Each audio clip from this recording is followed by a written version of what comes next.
The extent of the atonement is the most vexed Right. of the doctrines. You and I have talked about this. It's the one I have the most problem with in the typical tulip. Yeah, of the doctrines of grace. So read something you wrote. And there's two ways to take what you wrote. I could take it in my way, but I doubt if it's your way. I wonder. Okay. Frankly, I think, I've said to various people who stumble over this so-called fourth point, I said, if you give me 15 minutes, we can agree. Yeah. But let's try it. It won't take 15 minutes. Okay. You said, if you want to be used by God, this is page 288. Yes. You must care about what God cares about. What he cares about most is the redemption of the people he made. He wants his lost children found. Yeah.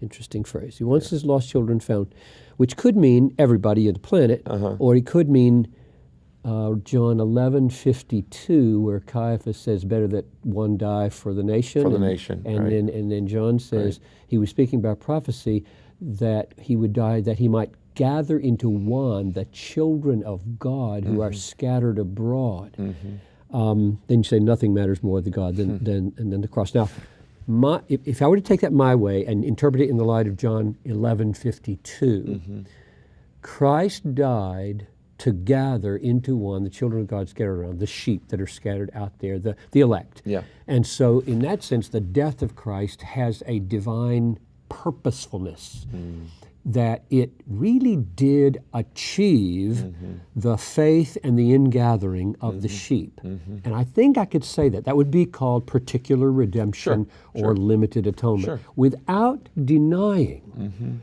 that the cross makes possible and purchases a bona fide offer for every person on the planet, so that you can look a person right in the face. Well, we're a lot closer than I thought we were. And say, you could even say, and I could quote John Murray on this. He's vintage reform. Right.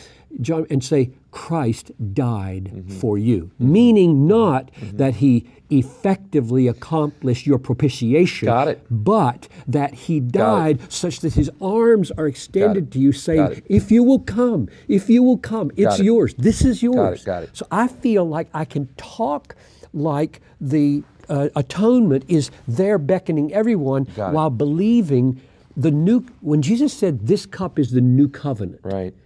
Well, the new covenant is when he writes the law in my heart and draws me to himself and puts the fear of God in me. I think he bought my conversion, which means he didn't do that for everybody. So there are designs in the cross that are for his elect, but there are also designs in the cross that are for everybody. So there's John Piper's effort to... Well, we're a lot closer than I thought we were on that one, because I do believe, again, this goes back to my hermeneutic of when I have two different passages, I believe them both. I believe Ephesians 5.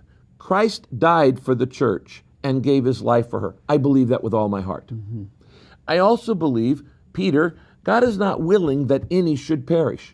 I think he wants people to be saved. And I believe in John 3:16. So what do you say? Who does Christ die for? He died for the church. Okay. I don't think God's death on the cross through Christ was a failure.